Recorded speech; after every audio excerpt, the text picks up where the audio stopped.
Buenas noches. Bonsoir. Good job. Good evening. Thank you all for coming out tonight just to hear me speak.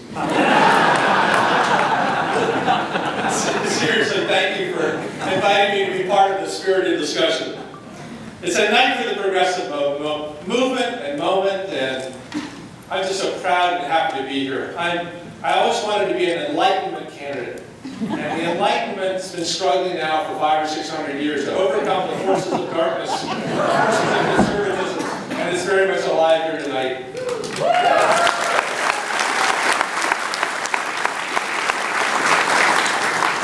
And I love my new job, so thank you very much. I've told some of you before that I've had many leadership positions in my life, from running the family business to being president of the Senate, and overseas as ambassador, and now I'm one of 435 in the super minority. And it's still the best job I've ever had. Because it's important and it's meaningful, and every day we get to fight the good fight, try to take America forward, and speak the truth to power, and thank you. By the way, I saw Margaret last night, and she said, Don, if pro is the opposite of common, then what's the opposite of progress?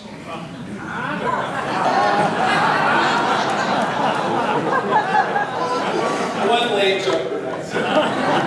Look, I'm really honored to be here with Senator Bernie Sanders. This is the first time I've ever met the legendary political leader from Vermont. But I've been following him for years and years and years. I lived in Powell, Vermont as a young man. My son lived in Rutland, Vermont for a long time. And I spent much time in Burlington as Howard Dean's treasurer in 2002 and 2012.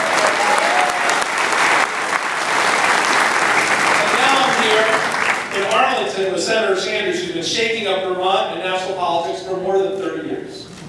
I love reading about you. I'm so impressed with all the enthusiasm you're generating across the country. And I agree with you on so many issues. You know, my pal Sandra Clausen wrote me, and I quote, "The purpose of this forum is for you and Senator Sanders to illuminate and propose a comprehensive and progressive tax, education, trade, labor, macroeconomic, financial regulation, science-based, civil rights and liberties, financial, foreign and war policy reboot that will reclaim the American dream by returning economic, social, and political power to we the people." Wow. I'm glad Bernie's here. But let me try. I do want to offer my humble perspective on what it means to be a progressive today. And please forgive me if I use Hegel's structure. Thesis, antithesis, synthesis. So number one, thesis. We are winning. History does have a direction. On virtually every subject you can imagine, we have moved and are moving in the right direction.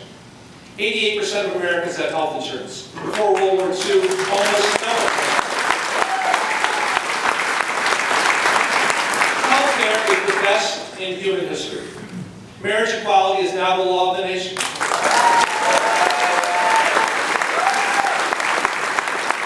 Women dominate law schools, med schools, and more than half of all undergraduate college positions. If African Americans were their own nation, they'd be the 10th wealthiest nation on the planet. And we have twice elected an African American president who was twice won in Virginia, the home of massive resistance in both capitals of the Confederacy.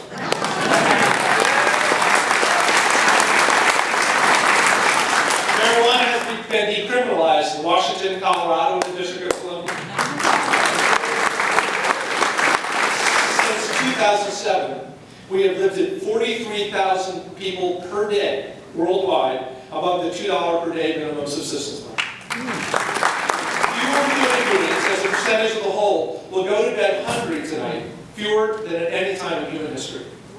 There were perhaps 10 democracies in 1944, and today there are 75, according to the Democracy Index. Children have rights.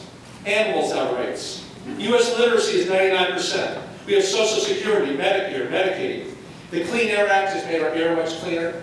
The Clean Water Act has revolutionized our rivers and streams. The EPA has changed everything we breathe and touch. We live twice as long as we did 100 years ago, 4 times longer than we did in the 14th century. DDT, lead, asbestos, and many other hazards have been banned. From the Consumer Product Safety Division to the FDA, to OSHA, to the SEC, we are protected and advocated for in most of our lives. And science, we explore the planets and stars, fundamental particles, relativity, quantum mechanics, the very nature of the universe. Our knowledge increases exponentially with every breath we take. I could go on much longer, but remember, it was William Buckley who, founding the arch-conservative National Review, wrote, "It stands the thwart history yelling stop." This is the nature of conservatism, to stand the thwart history yelling stop. To resist change, to preserve the status quo, to yearn for the incorrectly imagined good old days. And always to lose, because you cannot stop the progress of history. History has a direction. The tyrant always dies. At long last, the slaves are always free. We have discovered evolution and must now guide it actively. We are the masters of our destiny, for better and not for worse. Alpha and Omega. And all that we have accomplished is proof that history moves inevitably and relentlessly forward. Okay, number 2, antithesis. I am so wrong. We are losing. Oh my God, what a mess. And don't be depressed, but I'm going to tell you at least part of the mess. ISIS, 30,000 gun deaths last year, and more opioid gun deaths than gun deaths. Too little progress on climate change, 16 million American children in poverty, obesity, the Koch brothers, Sheldon Adelson, and a presidency for sale. Russia and Ukraine, Greece, Syria, Yemen, growing unfair income inequality. The 6th extinction, this one man-made. Extremist violence around the world. The Great Pacific Garbage Patch. Debris in space. Plummeting biodiversity. Factory farms. Puppy bills. More than 2 million Americans in prison. 3,000 death row inmates. 42% of Americans don't accept that evolution is real. 25% of 9th graders will not graduate from high school on time. More than $1 trillion in college debt. It's enough to discourage a person. Even when we win, we lose. We passed the Affordable Care Act, but we did it without a single Republican vote, and the House has already voted to repeal it 60 times. We passed the Voting Rights Act. In the southern state after southern state, the other guys packed as many African Americans into one district so to maximize the number of white seats. We authorized the expansion of Medicaid, paid for by the federal government in 22 states, including Virginia, refused to accept the funds, leaving more than 4 million eligible folks without health care. Every victory holds the seeds of the next failure. Despair. Number 3, synthesis. We are not allowed to despair.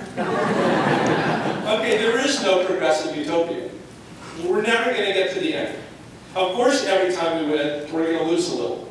Someone wrote that the great lesson of the 20th century is that utopian rigidity always leads to mass murder. But on balance, we are winning. Despite all the tragedy, sadness, unfairness, cruelty, unkindness, evil, and unpredictability in this world, we are still way ahead of where we were yesterday. You know, this is the central dilemma of all religions, right? Theodicy. How can God be all-powerful and all-loving, and there still be so much evil in us? Montaigne wrote that the most certain sign of wisdom is cheerfulness. For us, then, with the knowledge that we have made incredible progress in every aspect of life, and the harsh reality that for far too many, in every corner of the planet, life is still solitary, poor, nasty, brutish, and short. What do we do? Work, hope, love, inspire. The world works by invitation. Whatever we devote our attention to in our lives grows and changes. Here's what we cheerfully do. We dedicate our lives to racial healing. We paid paid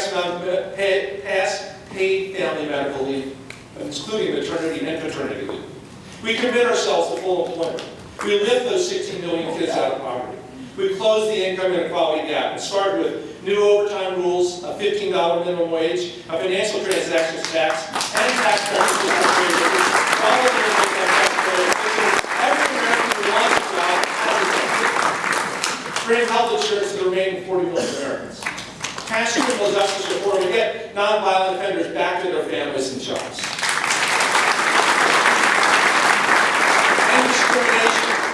employment, housing, and adoption against the LGBT system. Put women on corporate boards and in the CEO job to watch how our business culture change for the better. Expand the rights, care, and independence opportunities for those with physical, mental, and sensory disabilities. Pass a boldly expanded infrastructure bill and give our people skills, training for the jobs that actually exist. Keep a person safe and legal, birth control abundant and free. Fight all attacks on the new EPA Clean Power Plant regulations and the new Clean Water Rule. Strengthen the Endangered Species Act and save our wolves. William Maxwell wrote, "There's no haystack so large that the needle in it cannot be found. But it takes time, it takes humility, and a serious reason for search." Now, we must take the time, we must have the humility to keep searching for the millions of small and large steps that lead to a better, to a more progressive world. Work, work, work. I love our new Pope Francis.